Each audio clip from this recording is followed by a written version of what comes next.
This is the day that the Lord hath made. We're going to rejoice and we are going to be glad in it. We are going to rejoice.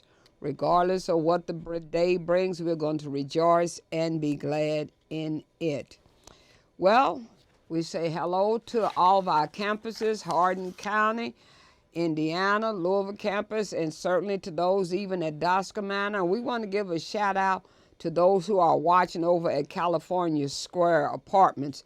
It's good to have you included in the bunch, and it's good for you to be with us. In fact, I want to welcome and thank all of you who tune in and watch Hump Day and watch the Sunday school lesson. We certainly appreciate you doing that. So, we will continue with the series that we're doing, Jesus and the Disinherited. And our lesson today, as we continue our march to the polls, because that's where we are on, this lesson is designed to remind you that God has a message. Now listen to me. God has a message for America, for Trump, for Mitch McConnell, for all of us, all elected officials, and for voters. And that message comes today in this lesson. He will crash your party.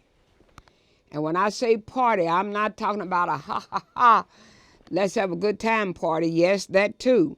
But we're also talking about the party who tries to rule and govern everything without thinking about God's people, the least, the less, and the lost. And God is concerned about them, and he will wreck your party. Now, in fact, that's the name of our lesson, when God crashes your party. You know, you've had a party. You remember, go back in your mind, when you had parties and a party crasher would come, a party crasher is someone that you didn't invite. That doesn't mean they won't come, because in our lesson today, God was not invited. Oh, but he showed up. So we are looking at Daniel chapter 5.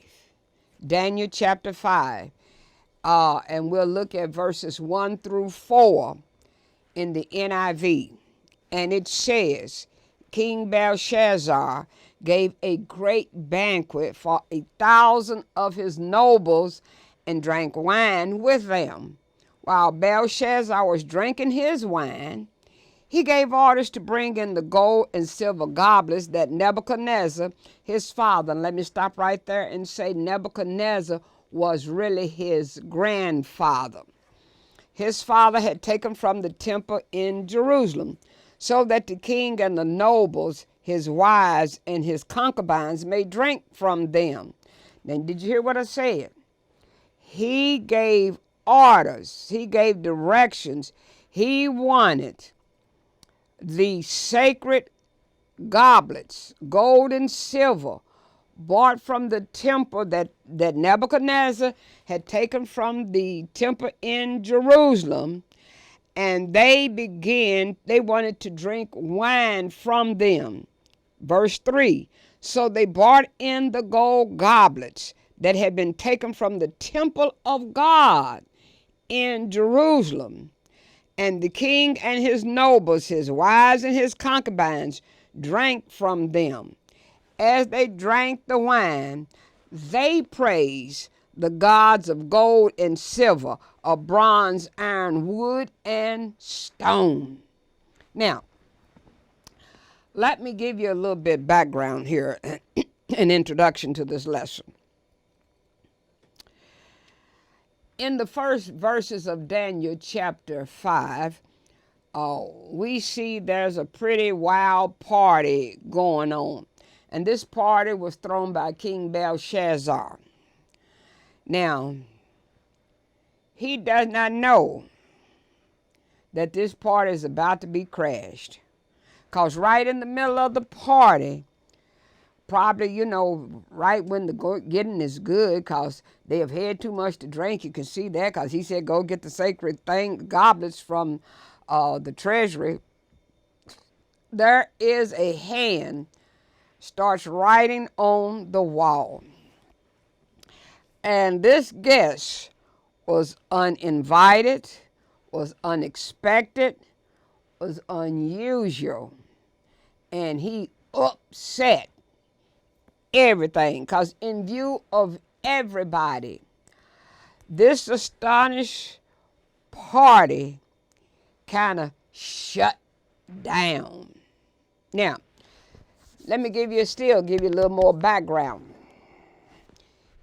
King Nebuchadnezzar had ruled over Babylon for about 45 years.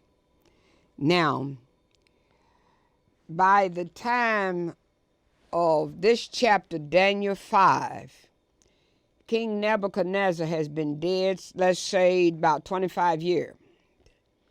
Belshazzar, his grandson, and Belshazzar's father, they had kind of reigned together. Now, it's felt that his dad was old over in North Arabia right now, and that Belshazzar, for the last, say, 10 years or so, had been, in fact, the only king in Babylon. Now,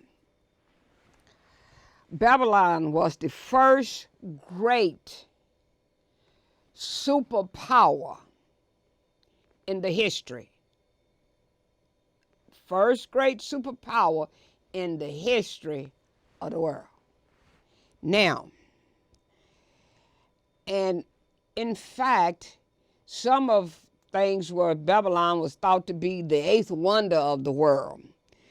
Now, but Babylon, even though God had used Babylon to punish his people, to dispense justice and judgment, I should say, to his people, still God is about to bring punishment upon Babylon. And Babylon, which has lasted for quite a while, is now on the decline, is about to fall, because the Medes and the Persians are just outside the city gate. They are just outside, ready, in fact, to invade Babylon. So, you have to ask yourself, if the Medes and Persians was right outside Babylon, ready to pounce, what the heck they doing having a party?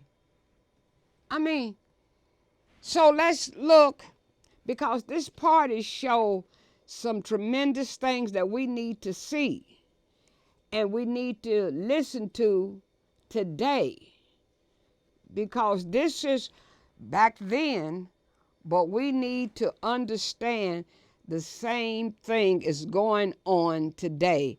The first point is dangerous disrespect. And my sisters and brothers, say what you want, do what you will, but we in this country now have dangerous disrespect for God. We act as if he doesn't see, doesn't exist, doesn't know, and can't do anything. Now, Belshazzar's problem is threefold. His first point is his worship and his belief in false gods. Babylon has been powerful for quite some time, and Belshazzar thinks he's untouchable. Sound like somebody else I know. Thinks he's untouchable. Belshazzar decided to throw a party for 1,000 of his prince, his wives, his concubines. The food and the liquor was flowing, and it became a night of excess. But in his intoxicated state, Belshazzar caused his servants and have them to bring the sacred vessels that his father Nebuchadnezzar took from the temple in Jerusalem.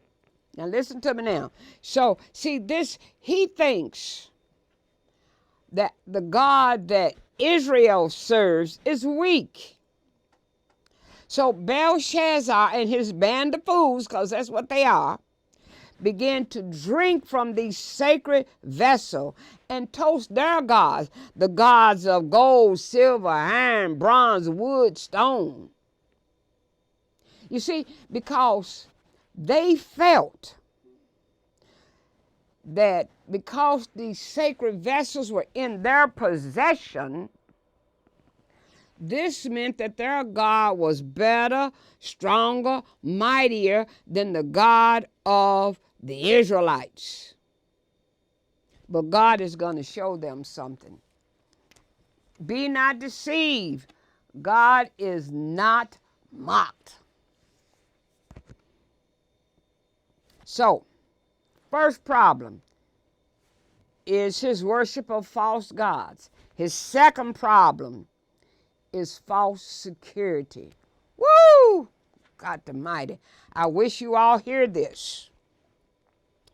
Because while the party is in full swing, the Persian army is outside of their gates at this time. With the army outside, how could Belshazzar have a party? How could he be so bold? What kind of boldness or foolishness is this? Well, Belshazzar felt secured in his fortified city. You see, because Babylon, let me tell you, Babylon in its heyday was second to none. It had 1.2 million people. The city was 60 miles around. And so Babylon's wall was 350 feet high. Woo, that's high now. That's high. 80 feet wide and extended 35 feet down into the ground. So they felt their wall couldn't be brought down. Further, the city of Babylon could withstand the siege. You know, that's when the army comes around and nothing comes in and nothing goes out. And that way they just eventually starve you out. Well, guess what? Within the city walls, because remember I just told you the city walls was 80 feet wide. So within the wall, they had storehouses, warehouses that could store enough food to feed everyone for 20 years. Woo! That's a lot. Plus, they had farms where food could be grown if necessary. Also, they had the Euphrates River flowing under them. And so the river supplied them with their water. So they felt like, hey, y'all can set up a siege all you want to. We got enough food to last us for the next 20 years. We've got water. So we got everything they need. And if that wasn't enough, if perchance somebody got across the wall, they still had another quarter of a mile to get before they could even reach the city. So they felt secure, but that is false security. Belshazzar had a third problem, and that was false self-esteem. Oh yeah. I'm telling you, if y'all don't see that going on right now, then I guess I'm going to have to break it down to you. Problem of false gods. Some of us look to the White House, the State House, the mayor's house, all them houses, but not to God's house. You're looking at false, weak gods. When you look at Trump in the White House, you looking he like to think he's God. In fact, I think he thinks he's above God. But I got news for you, boy.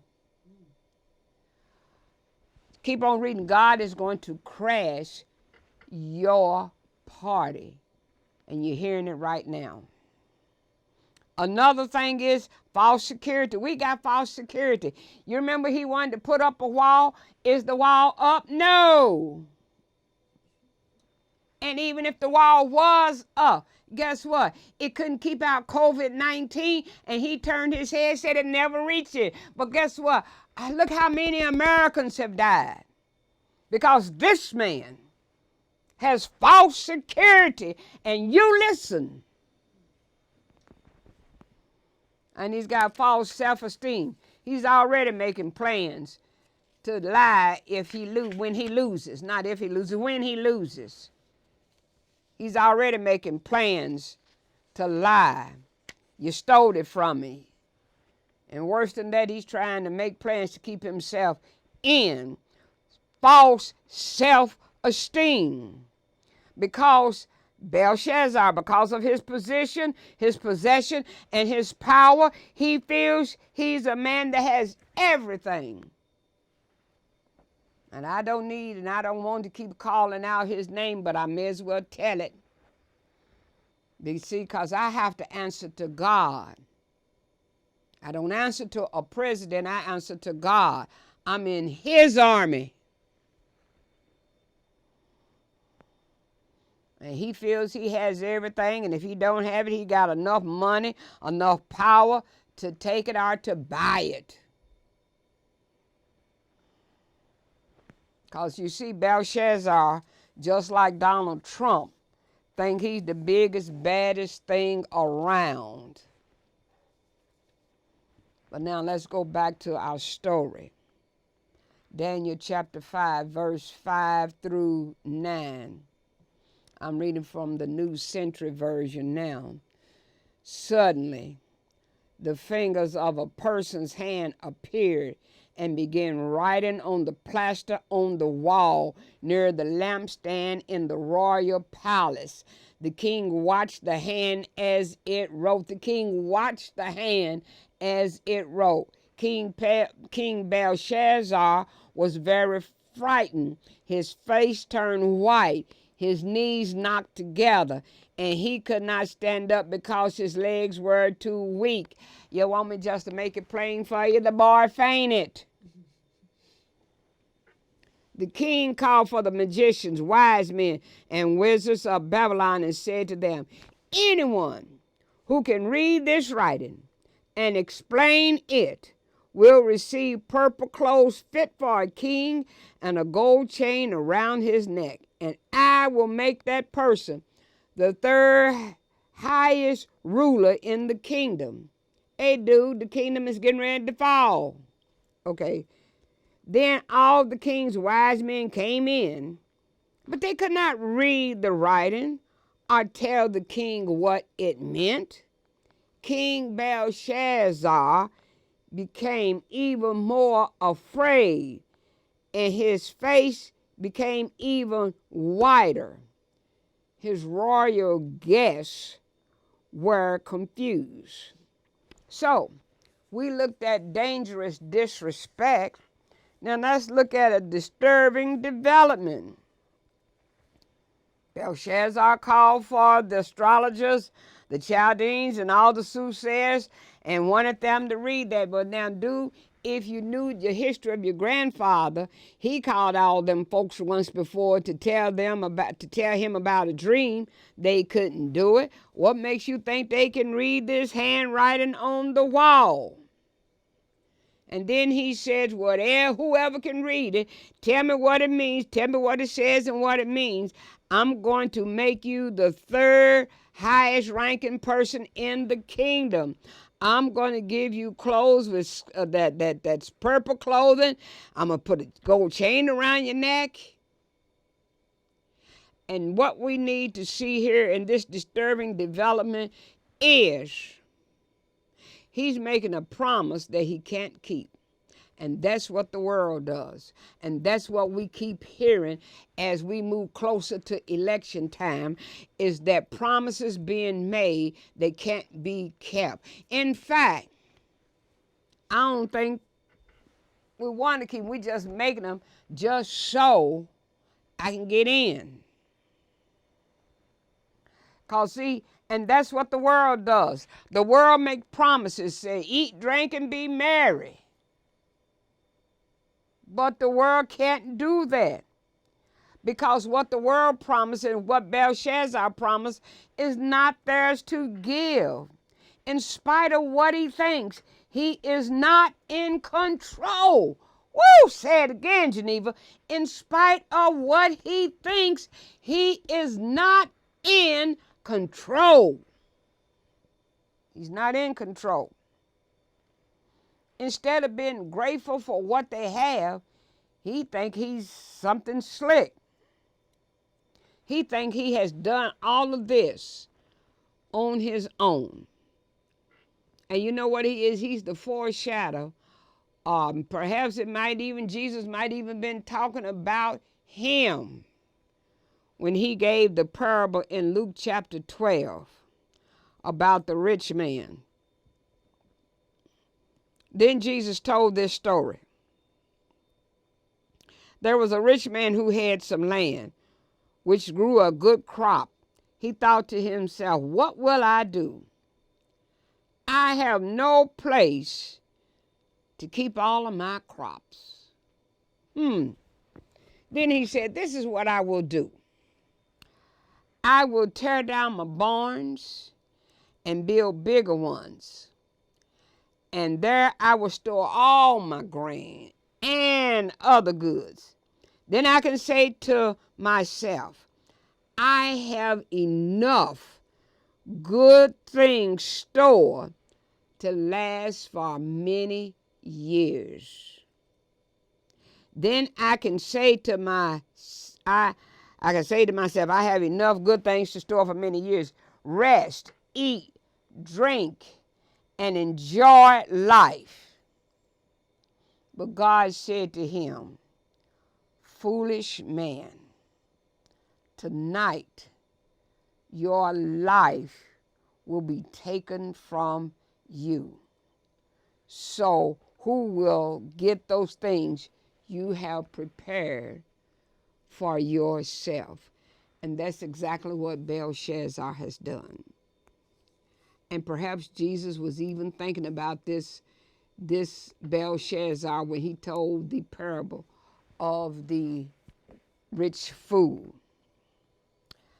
The world can promise you many things, but the world can't live up to it. The president can promise many things, but he's not going to give it to you. Why? Because he lies. And I love we had a speaker here for Men's Day who said, how do you know he's lying? And he said, because his lips are moving. He's talking, and if he talks, he lies. I'm just telling you what I'm telling you. So, let's go back to the story. Daniel chapter 5, let's look at verse 10. Then the king's mother, who had heard the voice of the king and his royal guests, came into the banquet room. She said, O king, live forever. Don't be afraid. I'll let your face be white with fear. There is a man. Woo-wee! I love that part of the story more than any part. There is a man in your kingdom who has the spirit of the holy gods. In the days of your father, this man showed understanding, knowledge, and wisdom like the gods. Your father, King Nebuchadnezzar, put this man in charge of all the wise men, fortune tellers, magicians, and wizards. The man I'm talking about is named Daniel, whom the king named Belteshazzar. He was very wise and had knowledge and understanding. He could explain dreams and secrets and could answer very hard problems. Call for Daniel. He will tell you what the writing on the wall means. So, we have looked at disturbing disrespect. Let's see, what was that first topic now? This disturbing development was what we just talked about, and dangerous disrespect. Now, let's talk about a discerning dowager. That's an older woman who has influence. In all the confusion and commotion, the queen came in to see what the problem was. After hearing about the problem, she told them about Daniel and when he served under Nebuchadnezzar. And she said, there is a man. Ooh. And let me say this, and the reason why I point this out to you is because God, listen to me now. God always leaves someone to be able to tell others. Oh, did you hear what I said? God is always going to have someone to tell others. Daniel, he's now an old man, and he has not been in the king's court because he's not one of the king's favorite. But there is one in the court. See, God left himself one in the court who knows of Daniel, and then he left one who can tell the writing on the wall. God always leaves himself someone to tell. If you don't believe me, go to Job chapter 1, verse 14, and read through 19, and you will see. Messenger came to Job, and he told him, he said, woo-wee, the oxen were plowing, and the donkeys was grazing nearby. And you know what happened, Job? Up all of a sudden come this army and attacked and made off with everything that they had. They put the servants to the sword, and I am the only one left to tell you. And while he was still speaking, another messenger came and said, the fire of God fell from the heavens, burned up everything, the sheep, the servants, everybody. And I'm the only one who has escaped to tell you while he was speaking. Another messenger came and said, the Chaldeans, they formed three raiding parties, swept down on your camels. Another made off with your servants, and they put the servants to the sword. I'm the only one left to escape to tell you. Well, now, before Job could even recover from that, while he was still speaking, another messenger came and said, hey, Job, your sons and daughters were feasting, drinking wine, having a good time at the oldest brother's house. I mean, they were partying. See, these parties get you in trouble, won't they? Because that's what you got to see in Daniel. They was partying. And now we're talking about the party going on in Job's family. When suddenly a mighty wind swept in from the desert, struck the four corners of the house. The house collapsed on them. And Job, they all dead. And I'm the only one who has escaped to tell you. So you see, in each incident, everything is destroyed, but God leaves one. One, that's all he needs, is one to tell. And in the case of Belshazzar, the queen was left to tell him of Daniel, and Daniel was the one to interpret the handwriting. We should see ourselves just like that queen. We have been left to tell. But I'm afraid that the church is not doing what she should be doing. We're going to look at that a little bit later this month, in the month of October, when we talk about take me to the alley. When we talk about riddle, I see something you don't see. So God leaves himself one, and her responsibility was to tell them of Daniel. And our responsibility is to tell others of Jesus. Because that's what John did. You remember last week's lesson, I told you John pointed and said, behold the Lamb of God. He pointed to Jesus. And our responsibility is to point to Jesus.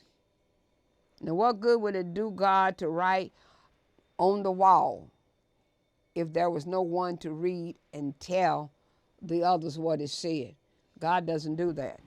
No, so he left one. All it takes is one. Let's go back to the reading. Daniel 5:25 through 29. These are the words that was written on the wall. Mene, tekel, parson. This is what the words mean. Mene.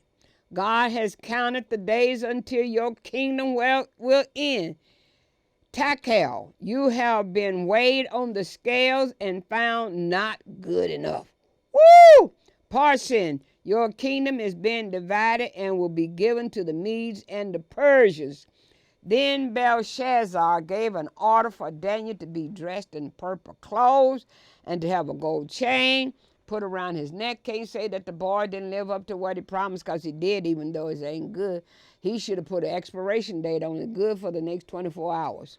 He just didn't pay attention. And it was announced that Daniel was the third highest ruler in the kingdom. So now let's go to Daniel decodes. Daniel comes in, but before decoding the words, he gives Belshazzar a history lesson. Because he says, and you need to go back and read that, verse 22, he says, oh, Belshazzar. He said, and this is what he said, you knew all of this? Wait, Daniel, knew all of what? He knew all about his grandfather's pride, Nebuchadnezzar.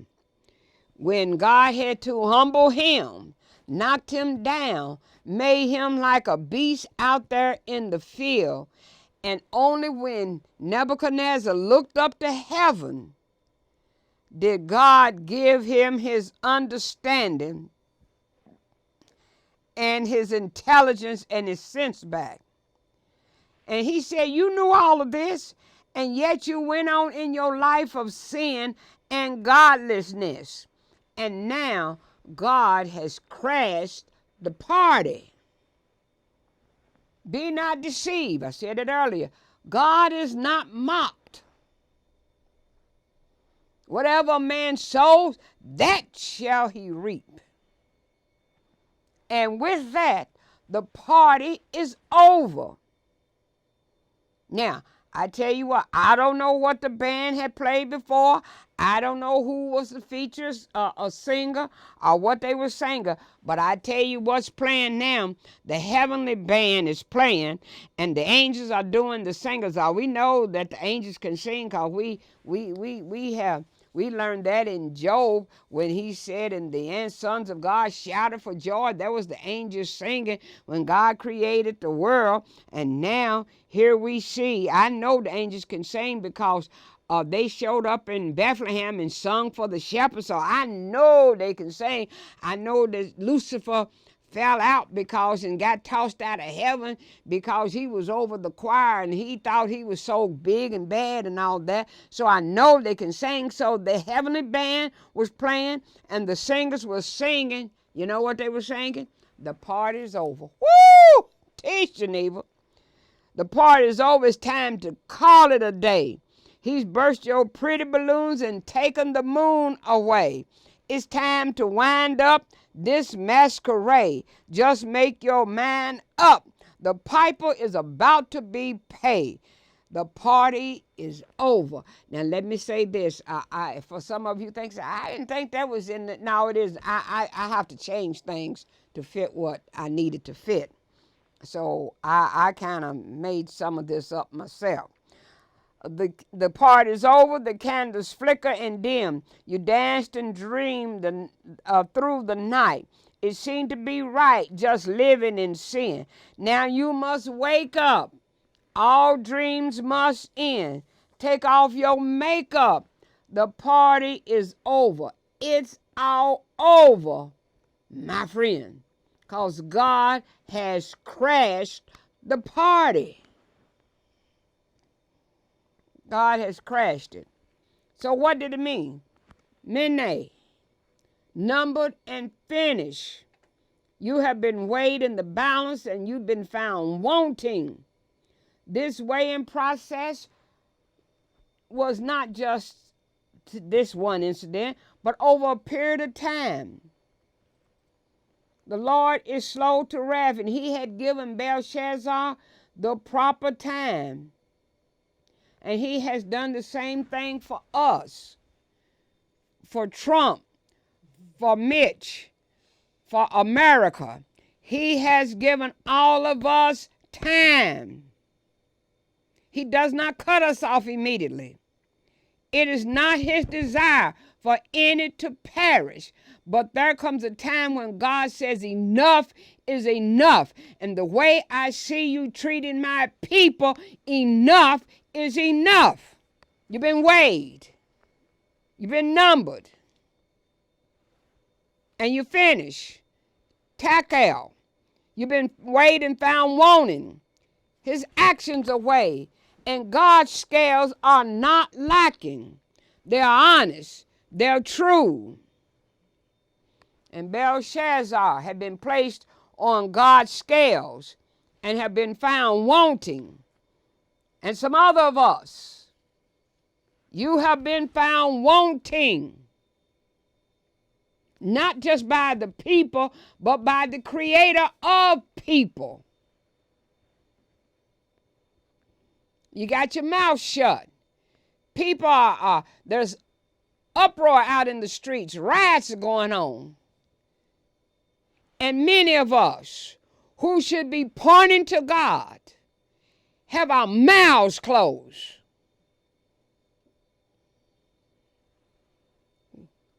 He has been found wanting. Wanting in what? The same as the leaders of today. Wanting in what? Wanting in love, wanting in forgiveness, wanting in patience, wanting in godliness. He was wanting in this great time of trouble, and he is partying. He's out having a high old good time. Because Daniel gives him the interpretation, and what does he do?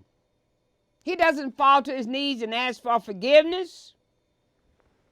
Nor does he declare he had been wrong. He goes to bed as if nothing has happened.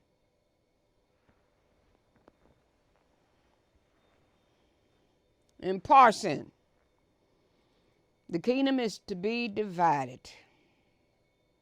Now his kingdom is to be divided and given to the Medes and Persians.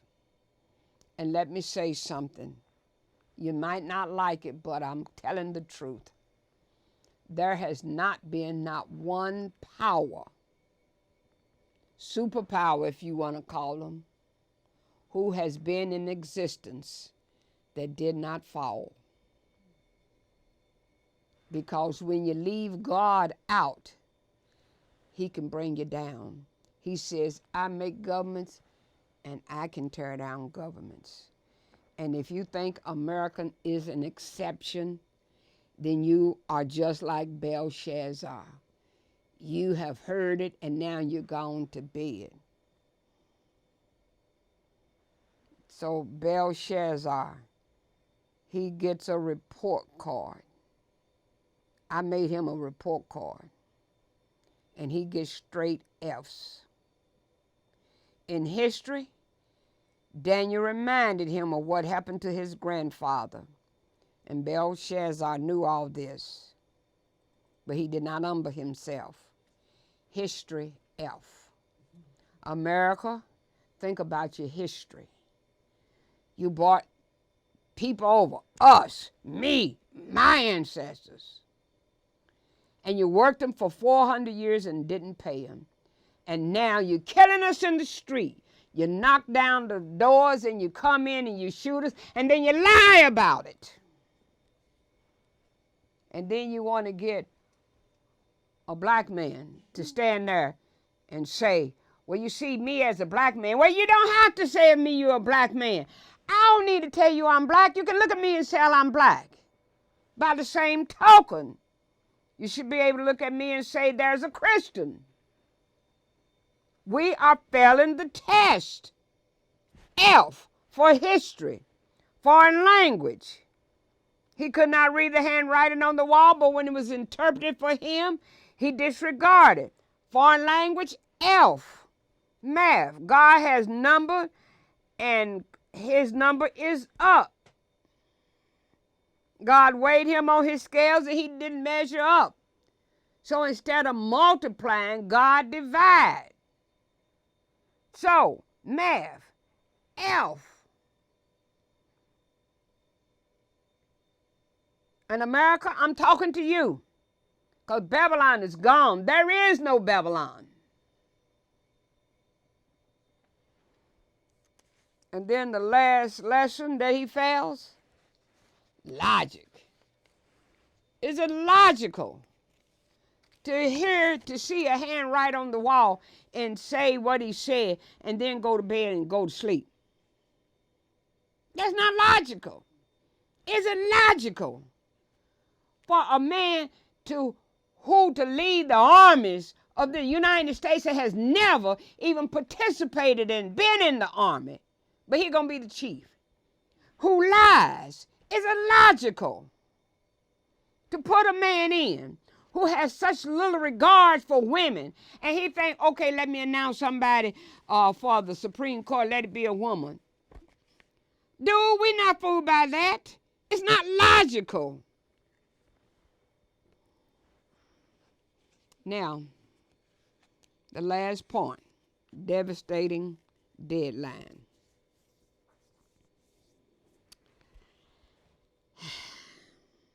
And it didn't last but 24 hours, because that same night, what happened, the Persians and the Medes, they built a little blockage, stopped the water, come up under the city, and went in and killed Belshazzar that same night. The world makes promises that it cannot keep. And be not deceived. I'm going to say it again. God is not mocked. God has shown grace and mercy to America.